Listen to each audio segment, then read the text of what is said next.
Kita tepuk tangan untuk Mas Guritno Adi S. Laku CTO dan co-founder Privy ID.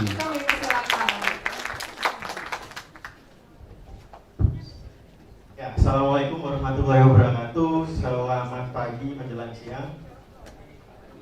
Ya, sebelumnya saya mengucapkan terima kasih ya kepada panitia untuk acara Jogja Startup Day 2019. Ini acara yang saya mungkin agak bahagia ya, karena di Jogja sudah mulai ada event-event besar seperti ini, yang artinya memang kita ingin menunjukkan bahwa Jogja itu ya banyak sebenarnya potensi-potensi atau startup-startup yang memang bisa menyelesaikan suatu masalah yang kita hadapi sekarang gitu.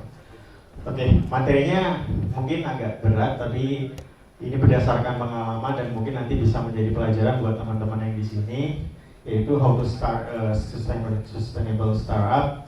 Jadi kalau ngomongin start berarti kan kita mulai gitu kan. Nah, tapi sebelumnya saya mau perkenalkan diri dulu. Nama saya Guritno Adi Saputra, tapi biasa dipanggil Adi. Saya CTO dan co-founder Privy ID. Privy ID itu adalah perusahaan atau startup yang bergerak di bidang identitas dan tanda tangan digital. Jadi kalau sekarang pemahaman orang itu tentang tanda tangan digital itu adalah oret-oretan seperti ini, tapi sebenarnya nggak ada kaitannya. Mungkin saya akan sedikit mengedukasi, tapi nggak sampai detail ya, karena butuh waktu dan tenaga. Nextnya, oke. Privy ID berkantor di Yogyakarta, tepatnya di Jalan Imogiri Barat nomor 4. Ada plang di situ, Privy Quarter. Ada yang pernah ke sana atau lewat? Wah. Ya, ada lapangan bulu tangkisnya. Ini sekarang gitu kan. Jangan berpikir wah hebat gitu. Tapi dulu kita ngontrak rumah, Mas. Kita ngontrak rumah satu lantai, kemudian kita pindah lagi setiap tahunnya, dan akhirnya di tahun keempat kita buat kantor seperti ini. Oke, jadi semuanya butuh proses ya, jangan dilihat akhirnya seperti ini gitu. Nah, Privy ID ini adalah perusahaan yang bergerak di bidang identitas dan tanda tangan digital. Jadi kalau kita ngomongin tanda tangan digital, kebayangnya adalah oret-oretan yang ditempel ke dalam dokumen digital gitu kan, tapi sebenarnya nggak ada hubungannya. Nah, sebenarnya teknisnya adalah kalau teman-teman di sini teknis mungkin ada yang paham tentang kriptografi gitu ya. Jadi sebenarnya tanda tangan digital adalah saya mengencrypt dokumen digital dengan private key saya. Jadi ada kaitannya dengan kunci, ada kaitannya dengan enkripsi. Dan hasilnya nanti dilihat seperti ini. Jadi kalau dokumen digital itu yang ditandatangani secara digital itu bukan dilihat dari oret-oretannya ya. Tapi contohnya ini dibuka di Adobe Reader, PDF Reader apapun. Di sebelah kiri, agak nggak kebaca ya, di sebelah kiri ada panel, di situ namanya signature panel. Jadi kalau dibuka tabnya nanti akan ketahuan sign by siapa. Jadi bedanya itu. Kalau kita melihat, kita membandingkan dengan oret-oretan itu kan kita sulit untuk membuktikan gitu kan. Saya tanda tangan di dokumen berapa kali, 100 kali, 1000 kali, itu bisa diambil kemudian ditempel di dokumen, terus seolah-olah saya tanda tangan. Itu verifikasinya agak susah gitu. Tapi kalau kita menggunakan metode tanda tangan digital, itu semua sistematis, kita bisa verifikasi secara teknis, secara sistem, otomatis akan ketahuan siapa ya tanda tangannya. Nah, di belakang kalau kerjanya itu agak ribet ya, enkripsi gitu. Tapi kalau mau lebih tahu detailnya seperti apa, mungkin bisa hubungin saya atau main ke kantor Privy. Nah, kalau ngomongin sustainable itu banyak sebenarnya indikatornya. Itu tergantung bisnis kita apa gitu kan, karena kita nggak pernah tahu apa yang kita hadapi di depan gitu kan.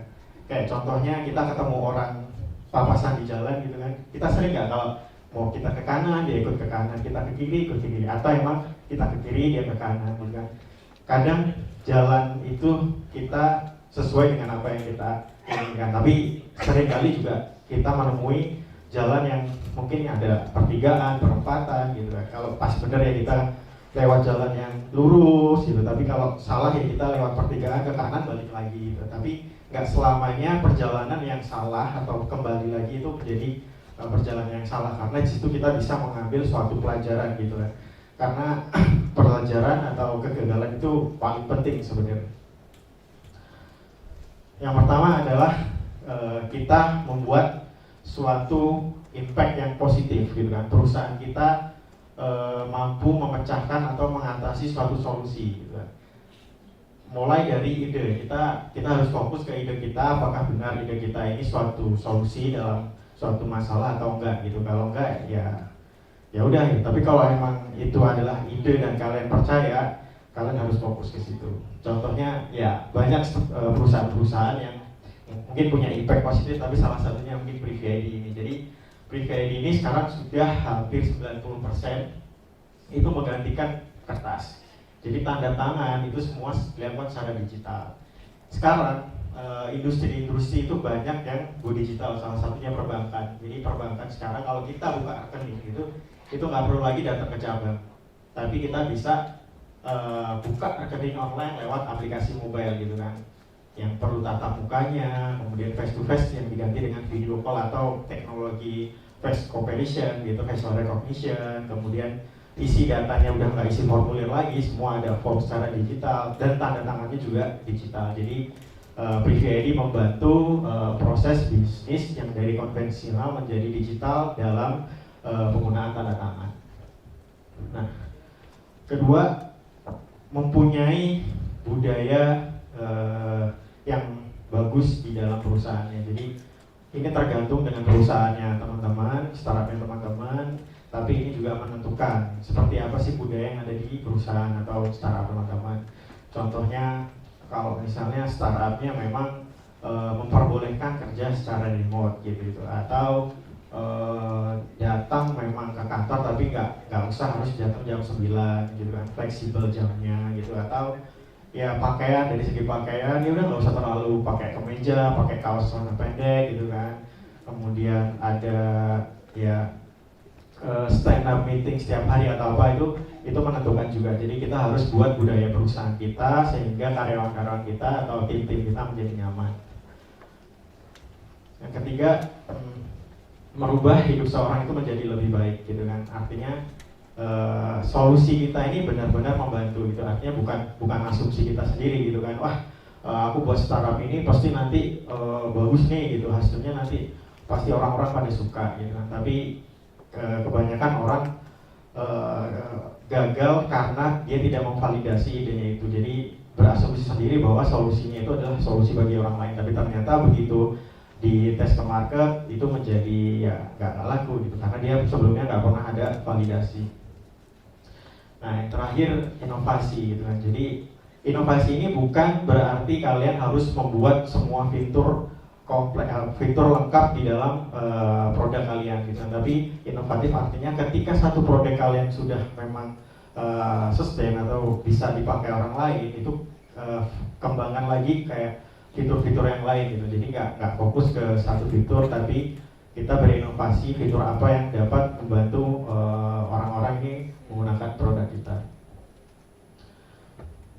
Nah, kalau kita mau sukses ini berhubungan dengan ekosistem. Jadi masalah startup sekarang itu kita nggak punya ekosistem yang dapat membantu. Jadi dari pemerintah, dari regulasi itu masih banyak gap-gapnya gitu kan. Dan perlahan mulai sekarang kita coba engage ke mereka, kita memperkenalkan bahwa perusahaan kita mampu membantu atau ya seenggaknya membantu solusi gitu kan. Ada solusi ini nyatanya gitu kan. Jadi sehingga semuanya mendapatkan impact yang bagus gitu.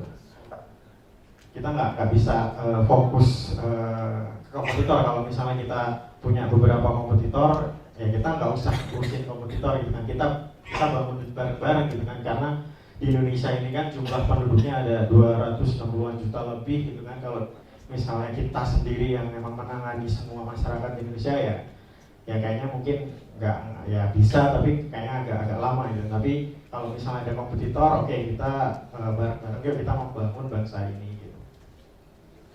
Nah, yang di sini saya pengen menyoroti adalah skill terhadap problem solving. Jadi bagaimana kita menghadapi suatu masalah itu, karena kita nggak pernah bisa membayangkan ke depan masalah yang akan kita hadapi apa gitu kan. Setiap hari itu bahkan kita bisa menghadapi satu masalah, dua masalah gitu, tapi bagaimana kita menghadapi masalah itu. Kenapa kita harus butuh skill ini? Karena kita setiap hari atau mungkin nanti kita akan melakukan suatu mengambil suatu keputusan yang dimana kita menghadapi problem setiap hari gitu.